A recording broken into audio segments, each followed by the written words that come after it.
आज राज्यात विधानसभेच्या निवडणुका पार पडल्या।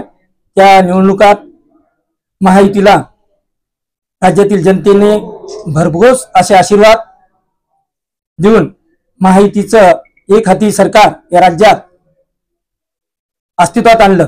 त्याच पद्धतीनं या वाशिम विधानसभेतील तिन्ही मतदारसंघात महायुतीच्या बाजूने मतदारांनी विश्वास दाखवला, आशीर्वाद दिले।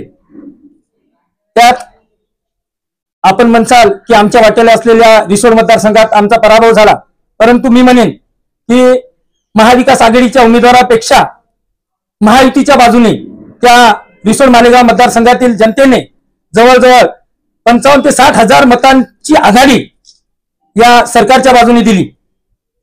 हे सगळं होत असताना राज्यात महायुतीचं सरकार येत्या 2 दिवसात अस्तित्वात येत आहे आणि त्या सरकारमध्ये या जिल्ह्याला आकांक्षित असल्याचा जो डाग आहे तो डाग पुसण्यासाठी त्या आकांक्षित जिल्ह्याच्या क्रमवारीतून आपण बाहेर येण्यासाठी या जिल्ह्यातीलच नेतृत्वाला मंत्रिमंडळात समावेश करून या जिल्ह्याचं पालकमंत्री करावं, यासाठी आम्ही आपल्याला सर्वांना बोलावलेलं आहे। आपल्या माध्यमातून आमचे पक्षाचे मुख्य नेते एकनाथजी शिंदे साहेब आणि महायुतीचे सर्व ज्येष्ठ नेते यांना आपल्या माध्यमातून हे सगळं मांडायचं आहे। कारण मागच्या 10 वर्षात 2.5 वर्ष बीजेपी वगळता आम्ही 10 वर्षात राज्यात सत्तेत होतो, परंतु या 10 वर्षात जे काही आम्हाला पालकमंत्री मिळाले ते पालकमंत्र्यांनी जिल्हा नियोजनचं नियोजन करण्यापुरताच या जिल्ह्यात काम केलं। त्या व्यतिरिक्त काहीही राज्य शासनाच्या केंद्र शासनाच्या या सरकारचा लाभ या जिल्ह्याला विकसित जिल्हा करण्यासाठी कोणत्याही प्रकारचं काम केलं नाही। ते काम या जिल्ह्यातूनच नेतृत्व करू शकते। त्याकरिता आमदार भावनाताई गवळी यांना मंत्रिमंडळात समावेश करून आपल्या वाशिम जिल्ह्याचं पालकमंत्री करावं, एवढंच आपल्या माध्यमातून मी महायुतीच्या नेत्यांना कळवितो। एवढीच आपल्याशी चर्चा करायची होती। त्यावेळेस तुम्हाला मुख्यमंत्री साहेबांना एक शब्द दिला होता मंत्रिमंडळात समाविष्ट करत, आता काही तुम्हाला असं संदेश दिला का? त्यावेळेला सांगितलं होतं मुख्यमंत्री महोदयाने, एकनाथजी शिंदे साहेबांना आम्ही भेटायला गेलो होतो सर्व पदाधिकारी, ज्यावेळेला लोकसभेची उमेदवारी कटली होती त्यावेळेला त्यांनी सांगितलं ठीक आहे, जे झालं ते झालं लोकसभेला, पण भावनाताईंना मी आमदार करतो आणि मंत्री सुद्धा करतो असं त्यावेळेला आदरणीय एकनाथजी शिंदे साहेबांनी आम्हाला सांगितलं होतं। आता त्यांनी भावनाताईंना मंत्री करावं हेच वाशिम जिल्ह्यातील आमच्या तमाम शिवसैनिकांची आणि जनतेची अपेक्षा आहे। त्या संदर्भात कोणाशी बोलले का किंवा कोणाकडून काही आश्वासन आलं का? काही नाही, असं काही नाही। नंतर 2 नावं चर्चेला आहेत सध्या मंत्रिमंडळात, शक्यता ज्यांची आहे 2 पैकी एक ताईच असू शकते। आम्हाला तर अपेक्षा आहे किंवा ताईचा असेल, कारण की ताईंना मागच्या 25 वर्षाचा संसदीय कामकाजाचा अनुभव आहे आणि असा अनुभवी नेतृत्व या जिल्ह्यात तरी दुसरं कोणी नाही। त्यांच्या त्या कार्याची दखल घेऊन त्यांचा मंत्रिमंडळात समावेश होईल अशी सर्व जिल्ह्याच्या महायुतीच्या सर्व कार्यकर्त्यांना अपेक्षा आहे। आणि भावनाताई या कर्तृत्ववान महिला असल्यामुळे निश्चितच भावनाताईंचा मंत्रिमंडळात समावेश होईल अशी आम्हाला अपेक्षा आहे।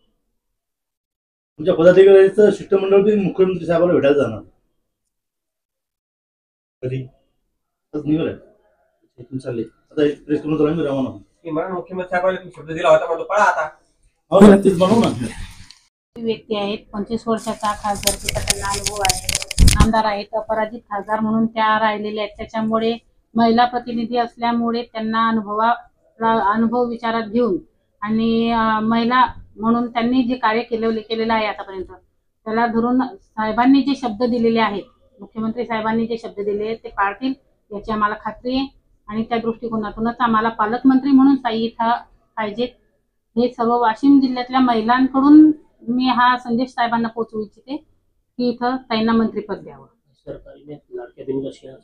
आणि लाडकी बहीण योजना जी आहे त्यात सरकार हे महिलांचं सरकार आहे, त्यामुळे या महिला प्रतिनिधीचा या महिला उमेदवाराचा अपमान होणार नाही हे मला सरकारकडून या गोष्टीची खात्री आहे की ते इथे ताईंचा सन्मान नक्कीच करतील, कारण की इथं ताईंचा सन्मान झाला तर महिलांचा सन्मान होईल असं मी इथं शासनाकडून अपेक्षा करते। रिसॉर्टमध्ये जो पराभव झाला त्याचा कुठं अडचण येणार नाही का म्हणतात? दिलेला जो कालावधी होता तो कालावधी कमी होता. प्रचारासाठी जो कालावधी आहे तो कमी होता, त्याच्यामुळे कदाचित आम्ही इथं कुठेतरी कमी पडलो. परंतु कमी पडायचं कारण नाही ना. आम्ही जे काही आपला महाविकास आघाडीचे उमेदवार आहेत त्याच्यापेक्षा आमच्या बाजूने पडलेलं मतदान आहे. तर तिथं काय काय झालं ते तुम्हाला माहिती आहे. त्या गोष्टीवर आम्हाला काही आताच जायचं नाही, ते आम्ही आमच्या पक्ष श्रेष्ठीला वैयक्तिक भेटून ते सर्व बोलू. परंतु आज आपल्याला त्या मुद्द्यावर जायचंच नाही.